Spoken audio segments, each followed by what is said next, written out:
I'm a business. I didn't even realize I was a business until my accountant was like, "What's this about a book? I just saw you said you wrote a book." And I was like, "Yeah." He was like, ma'am, why didn't you tell me? Save every receipt if you buy a dress to wear to this book launch party. You are writing that off." I was like, "What?" All of that was a business write off. So now I had all this stuff to do.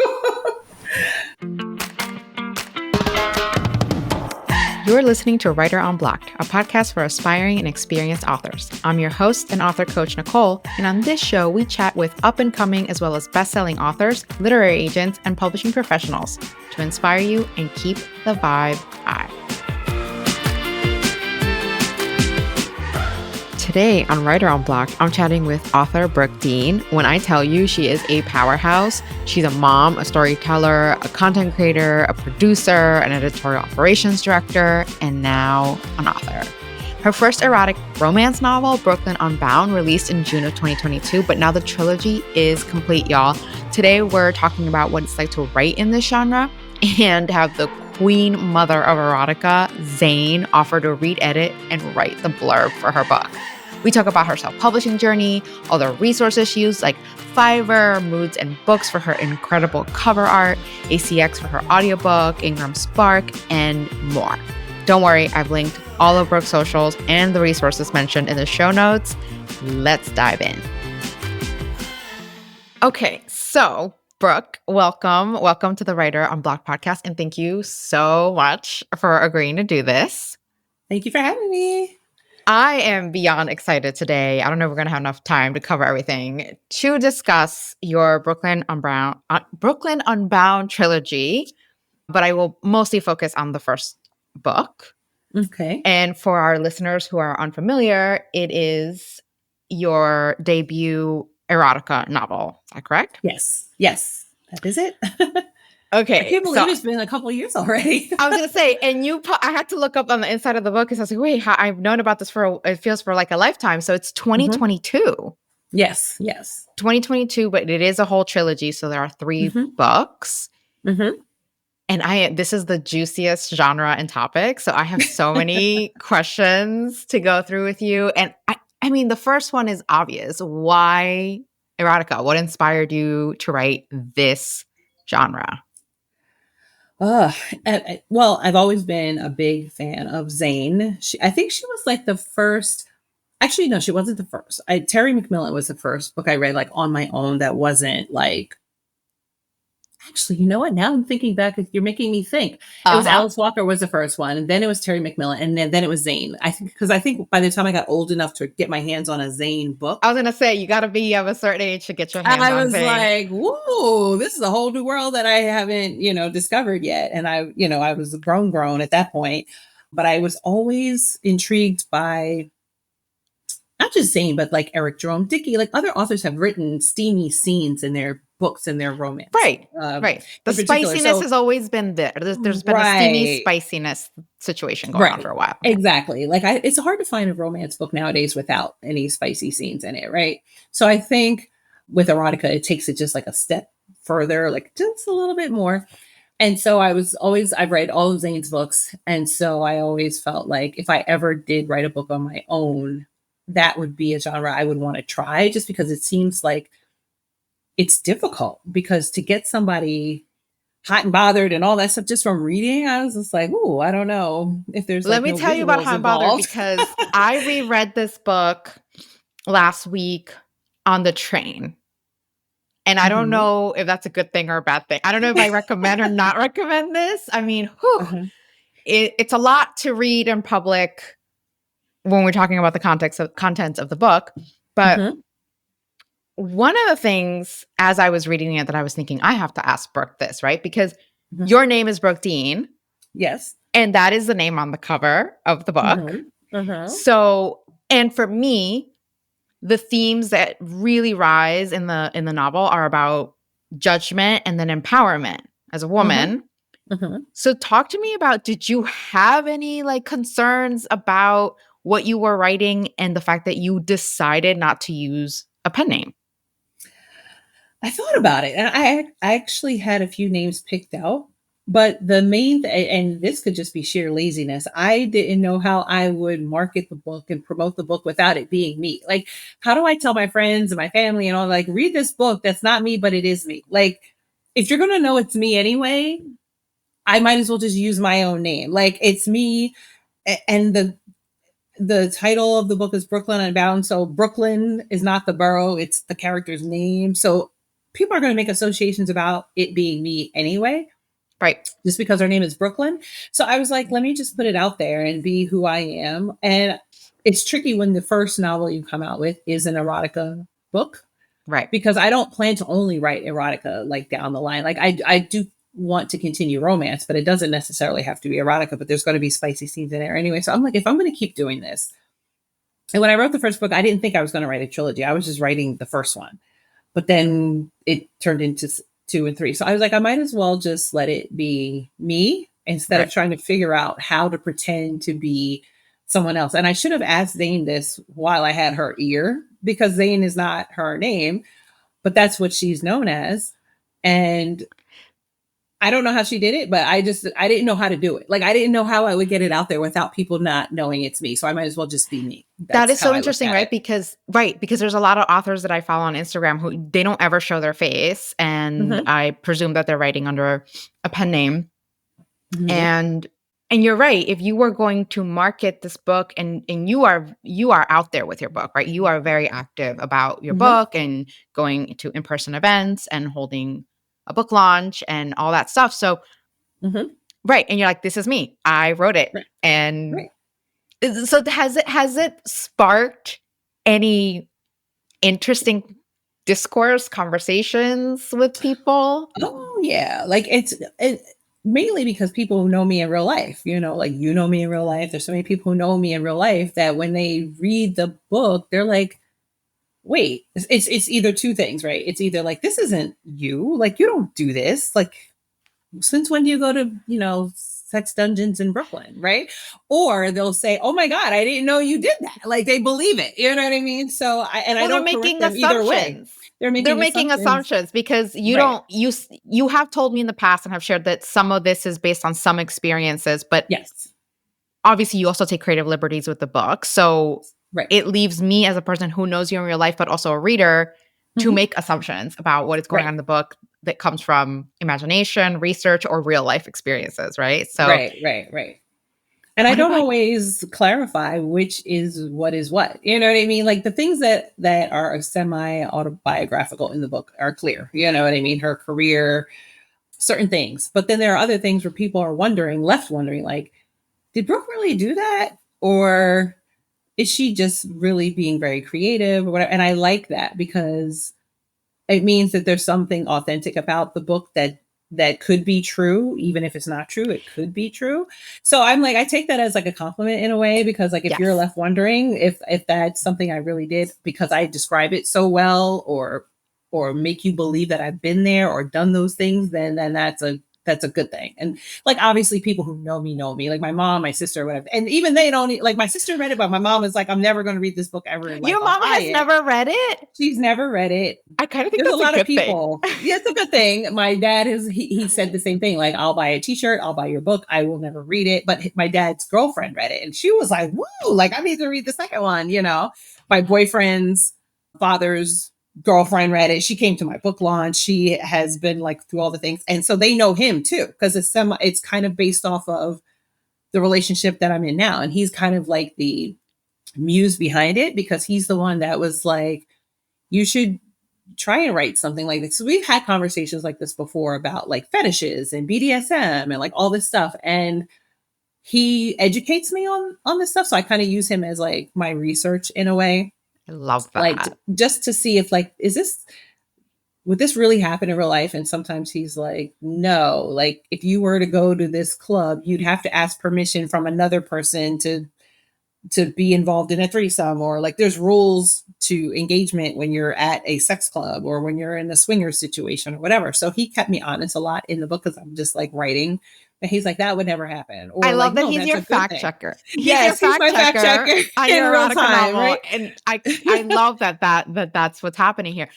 Well, I feel a little better knowing your mom and dad have not read it because I was Mhm. a little nervous as I was rereading it myself. I'm like, oh, I wonder if her parents have read this No. because I related to the character Brooklyn in the sense of you have a life, you have a personal life, Mhm, and not all of you is intersects with your church family or your family or your friends or your coworkers, right? Like mhm, everyone is multifaceted, and so not everything that goes on your life is for public consumption. And so I right. really appreciated that the way that you had Brooklyn have all this doubt and shame and Mhm, almost prejudgment, like already expecting the judgment. And by the end of the book, I felt she was so empowered. I mean, she was so, I mean, I don't mhm, want to spoil it for people because it is a little bit of a cliffhanger, but she was so sure of what she liked and wanted. And at that point, she also had already felt a little bit more comfortable disclosing to a close friend what was mhm, happening to an extent. And so I I I hope I got it right in terms of like what are the main themes of the mhm, novel aside from, the mhm. sex dungeon part. Right, right. I mean, that's just really like the thing that it unbinds her, which is where the unbound came from. Like I think it can be attributed to so many different parts of your life, like things where you feel like you have to stifle yourself or present yourself a certain way, and then hide other aspects of yourself that make you part of the whole person that you are. So, like, yeah, while it has a sexual, it's based in sexual desires and things like that. It's really just her coming to grips with being her true self, being true to herself and being honest with herself about like what she's experiencing behind closed doors and not feeling the need to have to live up to this facade that she presents out to the world. And not for nothing, it's not even like she has to live up to it. It's like embracing all parts of it, right? Because you can still be a great mother, you can still be a wonderful daughter, a great sister, a best friend, you can still go to church and be a Christian and still like to swing from chandeliers at the same time. Like that, not Exactly. everybody needs to know that, but at the same time, it doesn't define who, it doesn't negate all those other things, right? Like you Right. can still be all of those things and have a very sexual side, be very liberated, be very open, and still, and even still with her, she still that didn't mean no love. It didn't mean she didn't want to get into a relationship or be married or have children. It just meant like this is this is the type of sex I like. But that Well, I doesn't want to mean I'm not anybody else, you know? well, I want to talk about that a little bit more because the Mhm. other theme that came up for me, and it's hard to tell the way the book ended, so I have to read the second one, is Sure. the lust versus love part. Like for Right. me, it might have been easier to sense that maybe she had started to fall in love or feel in love or start to, because the main scenes between the two main characters are very sexual. So, Mhm. and maybe there's a couple breakfast scenes and other scenes of sharing more of like the non-sexual part of the relationship. But I Mhm. wasn't sure, especially with how you ended the book, like, was this lust the whole time Mhm. or was this love? And does it matter? Like, does it, it's still, I if I think like that's what the I thing. It like. doesn't matter. I think where the love and the lust become a little bit blurred, even for her, is like he's the one that brings it out of her. So she's taking his hand and he's leading the way down this, little rabbit hole of hers that she, is interested in, and she can't explore it on her own because she doesn't know about it. But he does. So he takes her on this journey with him, and so, of course, she's attached to him in that way. And I think by the end of the book is when she's like, wait a minute, do I even need him anymore now that I'm in this space? Especially when they had like their little, spat or whatever. I think that was a very telling and pivotal point in like what their relationship could be, because she's like gotten to a point now where she's like, I don't need him to explore this side of myself anymore. I don't need Right. him. Like he might have been the impetus for it, but she through him discovered herself. And so Right. now she's like, okay, do I want to continue this with him because I love him? Or do I want to go down this road by myself because I don't need Because I him? can. I can, and I Because I don't need him to can. do that anymore. And I Right. can.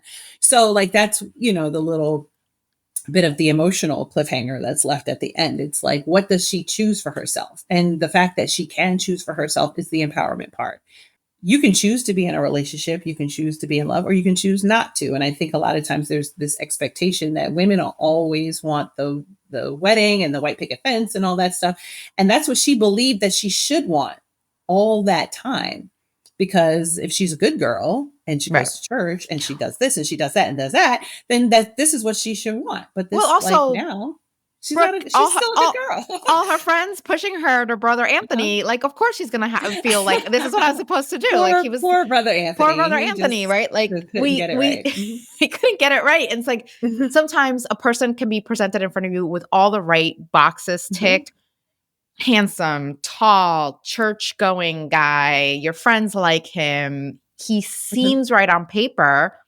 Mhm. But from the moment that they try to push him on her, she's like, it's just not doing anything for me. Right. Right. It just doesn't do anything for her. And she even explored like a previous ex, and that didn't do I it for love her that. either, right? Like, she was like Right. on this little journey of like a search, and she was just like, no, this isn't it, and it's empowering to know what you don't want too, and be okay with turning that away, because that's scary. I've been in situations where I've been presented the guy on paper and he's perfect. And I'm like, but there's no spark, there's no energy. And you're afraid to let the good one go and throw him back into the ocean for somebody else to catch him, because then you're left with like, the urine in the dating pool situation. And you're like, oh no, maybe I should have held on to that one. And I have let a relationship go in the past where, even looking at him now, like, he's this very successful, handsome guy, this ex of mine who I'm still like, I follow on social media.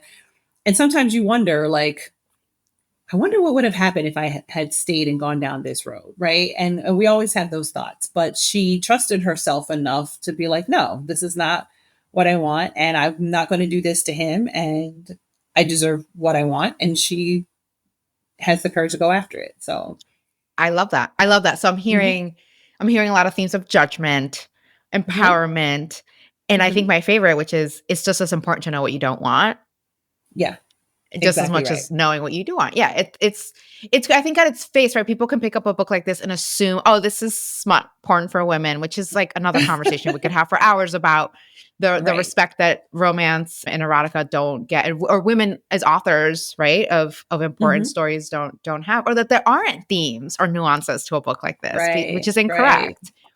Right. It's completely I've gotten that a incorrect. lot too. People thought it was one thing, and then by the time they were done reading it, the sex was not even the thing anymore. Like, they still enjoyed the scenes, but it was more about like, what is Brooklyn going to do, type of thing. Which, again, I didn't plan on writing a trilogy, but by the end of it, I didn't know how her story was going to end, because it's still You evolving. didn't know yourself, so you No, didn't know by the time this no, I had manuscript no was idea. complete. That's actually kind Right. of cool that Yeah.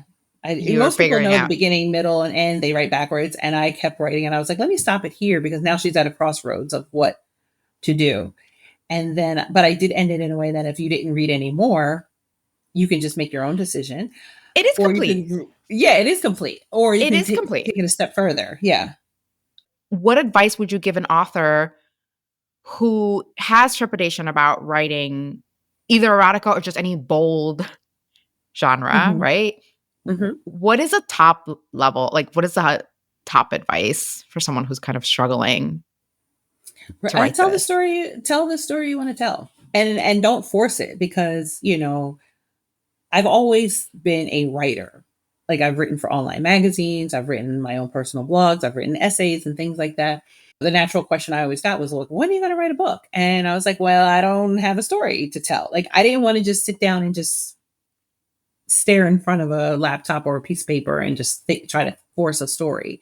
And it wasn't until I had a story to tell that I actually sat and wrote it. And I think because of that, it poured out of me. Like, I gave myself a year to write like a rough manuscript, and in like 6 months, the book was done. Like, and I just couldn't believe it, because I couldn't stop writing it, because I knew the story that I wanted to tell.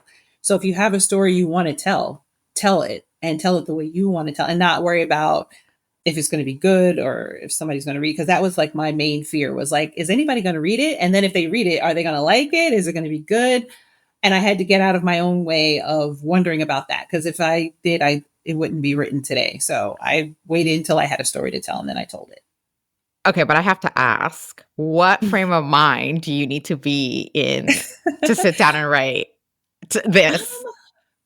Well, it's funny, because I wasn't in a sexy situation at all. Like, what actually forced me to sit down and write was I had a surgery where it was like an abdominal surgery. So I couldn't drive. I couldn't go anywhere. I couldn't do anything for 2 weeks.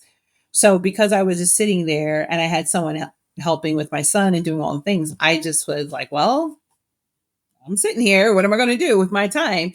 And so with like stitches and drains hanging, I sat down. I know it's not a sexy story at all. And I just started writing. But what led up to it were conversations that I had with the guy I was dating at the time. So our situation was like a sexy one, even though, again, we weren't doing a lot of the things in the book, but his name begins with a J and the character's name is J. So he was like the muse behind it. And I just took all the conversations that he and I had been having for months and just put them into this book and the story that I told. And the next thing I know, You have a book. it was out there. I had a book and and I let people read it. I had like people who I know enjoy the genre, like read 3 chapters at a time just to see like even if it kept their interest enough to want the next 3. And so when I had like 1 or 2 people being like, well, where's the next 3 chapters? Like, I need to know, like, the interest was what kept me like, okay, I'm going on the right track here or whatever. I was even more, what surprised me was my Jackson's babysitter. She was like, oh, I like reading stuff like that. So I gave it to her. And she was another one that was like, oh, you have to go to this, there's this sex dungeon in Brooklyn. And I was like, wait a minute, like you're watching my child and you know where all the sex she knew. She knew all the things and she was into that world. But you can't judge people, right? You can't judge a book by its cover. Like she literally was like the main one. She knew more than my boyfriend did. And I was like, I don't know how I feel about that because I looked at her as like this, and she still is. So I had to get out of even my own thought of one of the things. You had to not judge her. I had to not judge her like Brooklyn doesn't want to be judged. Exactly, because this is a woman that's like, making chicken nuggets and stuff for my son and like doing all this stuff. And she's playing, outside and drawing on chalk and doing all these kid friendly things that I don't picture her that way. I picture her as like the au pair, the nanny, the babysitter, and then she read it one time and she was just like, yeah, but I don't know that she would necessarily do this because when I went to and I was like, wait, when you did what now? Like, that is amazing that you have a babysitter / built-in beta reader, researcher. Like that is kismet. That is like everything aligning for you to get this book. Everything, it was the perfect timing. Like everything that was supposed to happen with the book happened. I couldn't believe that it just poured out of me the way that it did. Like it happened so fast that I was like, I can't stop because if I stop now, the momentum will be lost. And it just worked out. Well, speaking of fast, let's talk about your publishing options because one of the reasons this also got fast-tracked to publication so quickly was because you chose to self-publish rather than traditionally publish, which we all know takes longer. So can you talk to me a little bit about your decision behind self-publishing and what are the most helpful tools or resources to do that? Because I'm assuming you never self-published something before that. No, never. And I think, hindsight being 2020, I might have slowed down to consider traditional publishing. I think I didn't because it happened, because everything, the stars were aligned so well. The momentum just had me going like, I'm going to do this myself type of thing. I was so excited, I think, that the book was done and I liked it and other people liked it.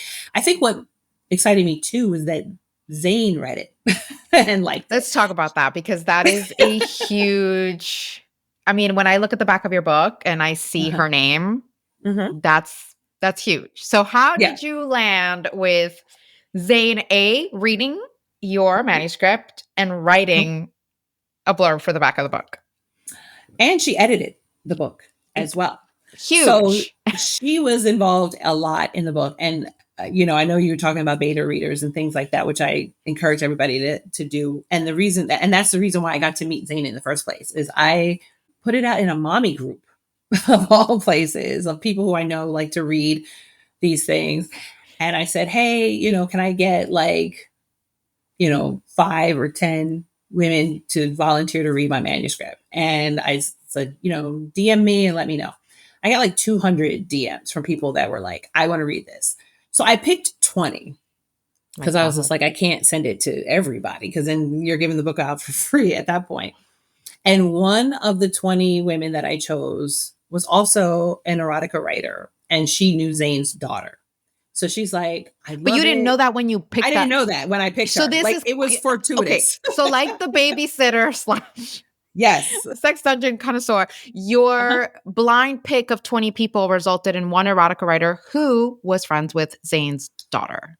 Yes. You Just can't make this up. just random, just totally random. And she was like, I can make an introduction on Instagram if you like. And I was like, yeah, hello. Like, who would say no to that? Right. So she introduced me to Zane's daughter.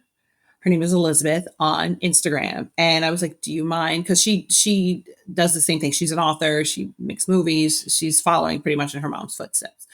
So I was like, would you mind if I sent you like the first 3 chapters of my manuscript just to see what you think? She was like, sure, no problem. She was very nice about it. Like a day and a half later, she was like, I need to read the rest of it. Like the first 3 chapters were great. Like I want to read the whole thing. So I sent her the whole thing.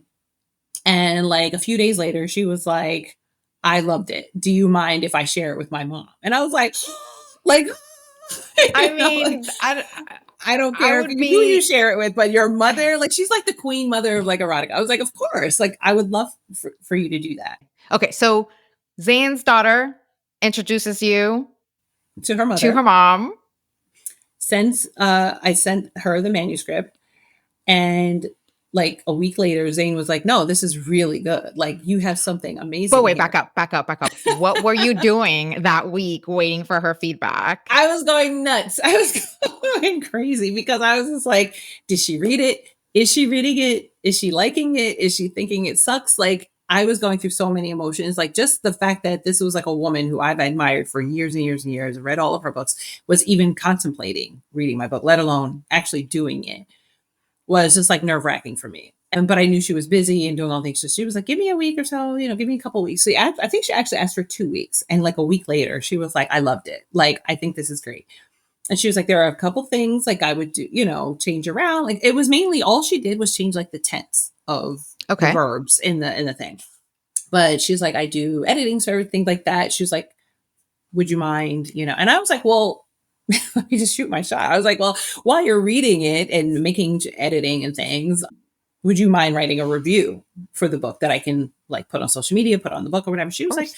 sure, I'll send you a short one for social media. I'll send you a bigger one that you can put on the back of your book. I'll do like, she was so gracious. She was like, I really love this story. Like, I think it's I amazing. mean, is that not the definition of a fellow Black woman lifting Yes. another? Like it just, I love this story so much because there are celebrities and authors who have made it out there who you hear these horror stories like never meet your heroes because you're going to be Mm-hmm. disappointed.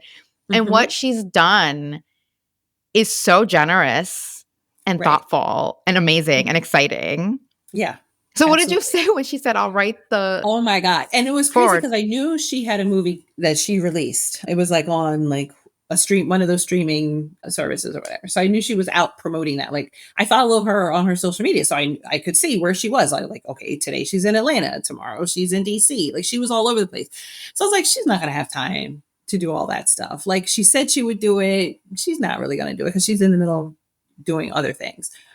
So, but 2 weeks later, she was like, sorry for the delay. I've been kind of busy promoting my thing. She actually sent me like a link to watch her movie, which I did. And she did all the things. She put, here's the blurb, here's the this, here's the that. She sent it all in email. It was all formatted correctly.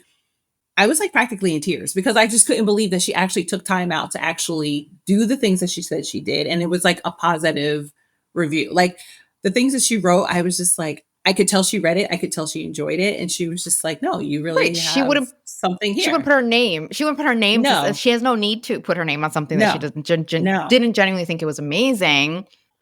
Everything was so perfect. Like that's why I was like, I have to do this myself. Like I think that's why I did it self-publishing because I was like, everything is working out. Even when it came to like finding a formatter, like finding my cover designer, like finding the net, like everything just came. It was almost scary, like how easy everything came to me. Like it was almost like the universe was like, you're ready. And You're so ready. now that you're ready and you did the work, I'm just going to put everything before you and you just run with it. And I think that's why I did it. Like, of course, I didn't do everything perfectly. I didn't have a plan. Like if I had to give advice now, looking back, I would be like, have a plan, like a launch plan in place before you even write the book. But I didn't Right. know what I didn't know back then. You know what I mean? I was just like, I have a story, I'm telling the story, and now I got to get the story out.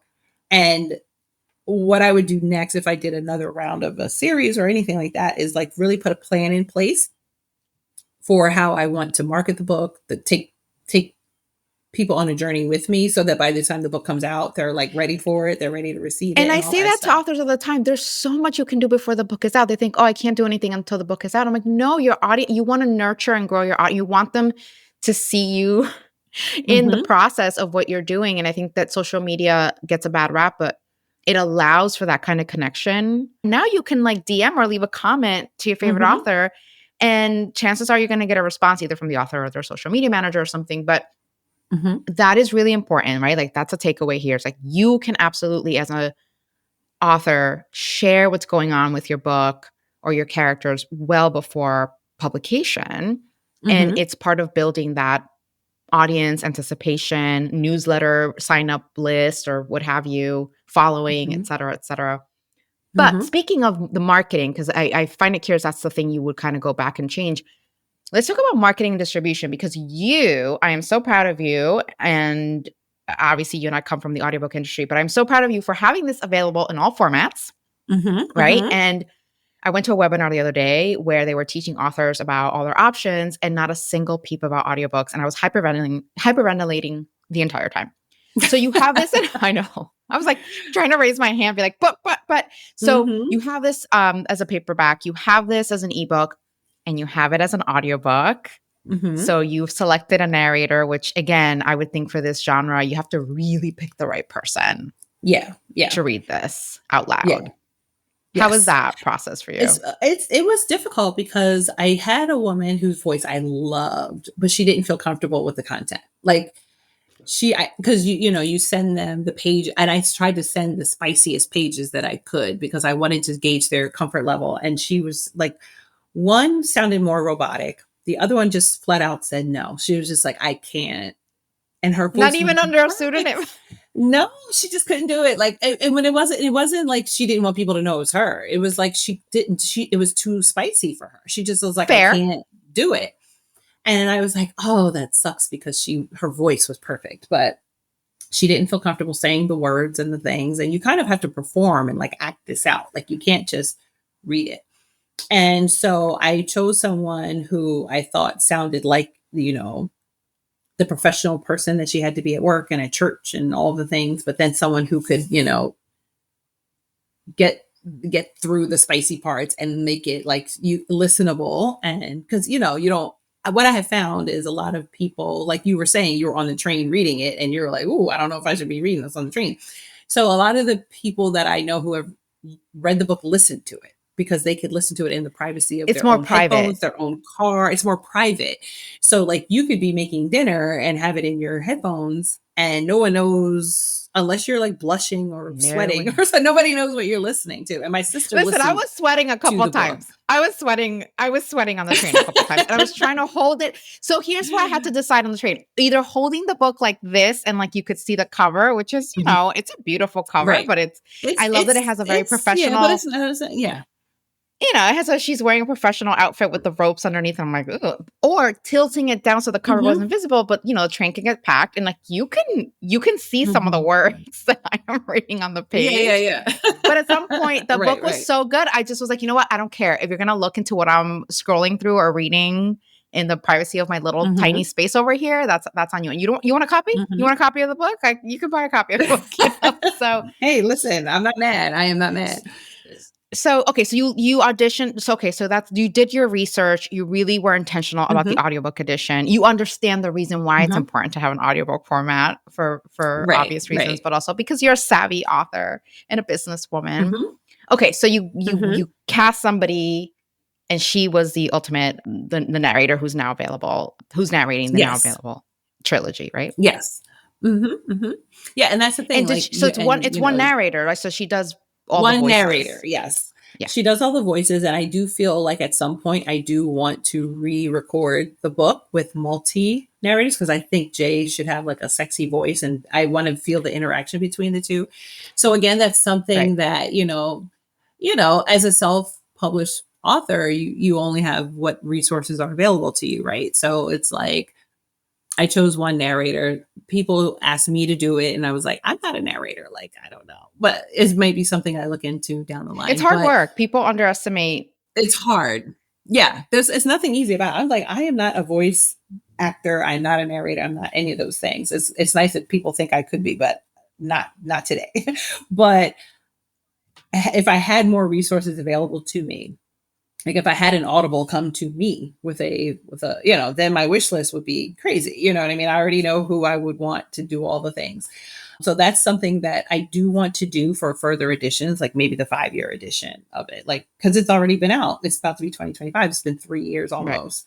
So I do want to do editions of that. Yeah. You know that I'm a fan of like Uh-huh. if you take all three, right, and put them in one bundle, then it's one long novel, right? All Mm-hmm. three of them. Like an edition where I can read Mm-hmm. all three in Mm-hmm. one, and then you could do the audio for that one with a Right. different narrator. But Right. I'd love for you to tell me more a little bit about where, because you say the word resource, right? And it's like, where are you finding the book Mm-hmm. formatter? Where are you finding the cover designer? Where are you finding the narrator?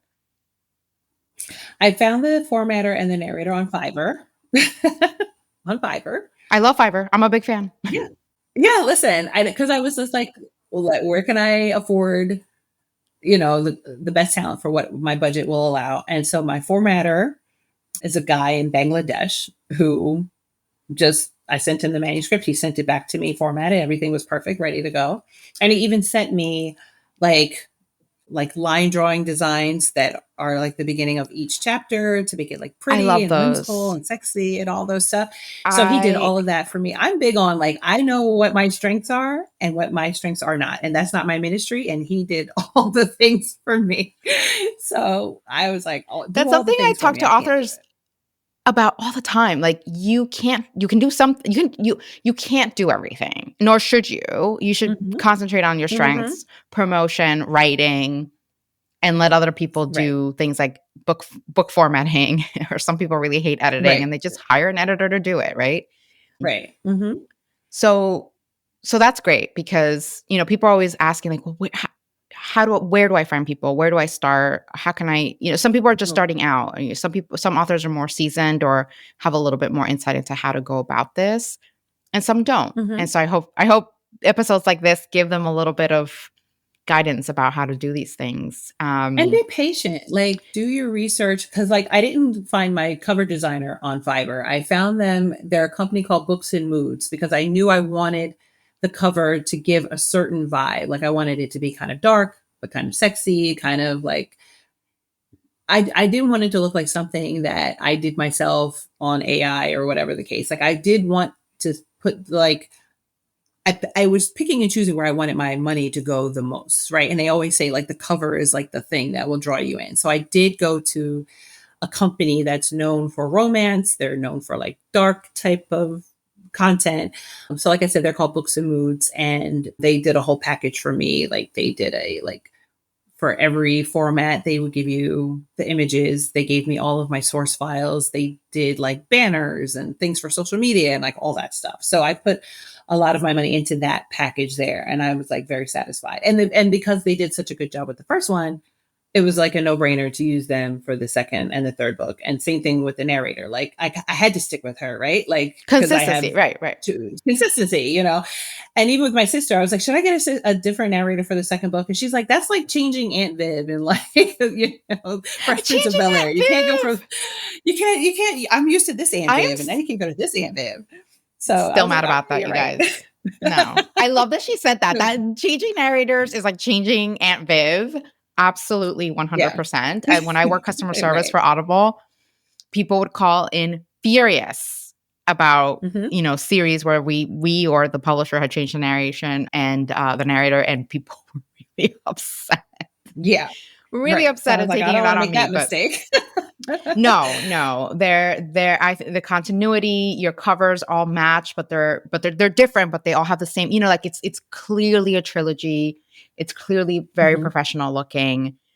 Was there, okay, so, and then you uploaded so the book got formatted and then uploaded through KDP, which is, one of the most well-known self-publishing platforms. And then I'm assuming the audiobook, you uploaded it through ACX, which is Yes, Audible's I actually, self-publishing arm. yes, the first time I uploaded my book, I only did it to KDP, but then I discovered Ingram Spark. So I now have my books uploaded there because now they can be distributed everywhere. Because what I learned also through trial and error is like I should have bought my own ISBNs from the very beginning instead of taking the free ones that they give you for each Yes. format, because I was keeping track of too many different things, like one for KDP, one for Barnes and Noble, one for here, one for there. So I bought my own ISBNs so that like my book can be distributed anywhere. And so like they're all uploaded on Ingram Spark. Like there's obviously advantages to doing it just through KDP because like you can get an exclusive, get higher royalties and they do all those things. But for me, I found that most people were looking for my books lots of different places. So it just made sense. And, Ingram Spark does release on Amazon and all those ones as well. So I wasn't losing anything. And same thing for ACX. I put it on ACX, the audio for Audible. So I think that, I don't know, like it's hard to say. I feel like they're like neck and neck. And I've run promotions on both. I will say the audiobook does better when I'm running promotions and things like that. Interesting. I think 1 month I had like 500 copies like downloaded or something like that. That's incredible. Yeah, I think the smartest thing I ever did was when the second book was coming out. For the week leading up to the release of the second book, I gave the first book away on audio for free for anybody that wanted to get caught up smart. So that they would know what's going on with the second one. And I think that's the month that I sold like 500 books or something like that on like, or not sold because I didn't sell them. But like 500 copies got downloaded like in a week because they wanted to be ready for the second one, but it forced them to buy the second one. Yeah. Exactly. It's a loss leader. Book one is your loss leader when you want to run a promotion. And that's really, really smart if you are writing a series. I don't know how that would work for you for a standalone, but even then it brings people into your orbit and your world. My last question for you, and I'm asking this of everybody because I am fascinated by this question, even to myself, is what do you want to be true in 12 months? In 12 months, what I would love to be true is that I have a manuscript for a fourth novel, which could possibly be the prequel to the series, because I've been getting asked to do that. Or it could be true that I have a fourth book written that's not related, but because I do have a separate story in mind. My editor and I are battling in that out, and I think the prequel is winning. But I also would like for it to be true that I've garnered enough interest and respect that I could possibly shop those around to a traditional publisher just to see. And I also want it to be true, maybe not in 12 months, but maybe in 2 years, that I had the first book adapted into a screenplay. So either a television series or made into a movie. I'm putting that in the universe for anybody who makes movies. The people I know will make claiming Brooklyn Unbound into, you're claiming it. So those are 3 things I'd like to be true in 12 months. I love that, Brooke. Thank you so much. This is just the beginning. I am ready for the ride. I am spending this weekend getting caught up in the rest of the trilogy and seeing where you're going to lead me with this cliffhanger. But thank you. Thank you so much for your time. You are so generous. I hope authors take away something wonderful and useful from our conversation. And I'll link everything in the show notes, all the resources you mentioned, where to find you on socials.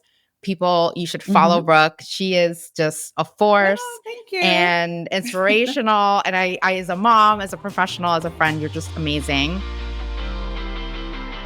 Thank you so much for joining me this week. For more information on today's episode, please check out the show notes. Before you go, make sure you subscribe to the podcast to receive new episodes right when they're released. You can subscribe right now in the app you're using to listen. And you can also follow me on Instagram at Reignite with Nicole. Lastly, I do have a quick favor to ask before we go. If you're enjoying the podcast, I hope you'll let me know by leaving a review. Thank you again for joining me in this episode of Writer Unblocked. I'll see you next time.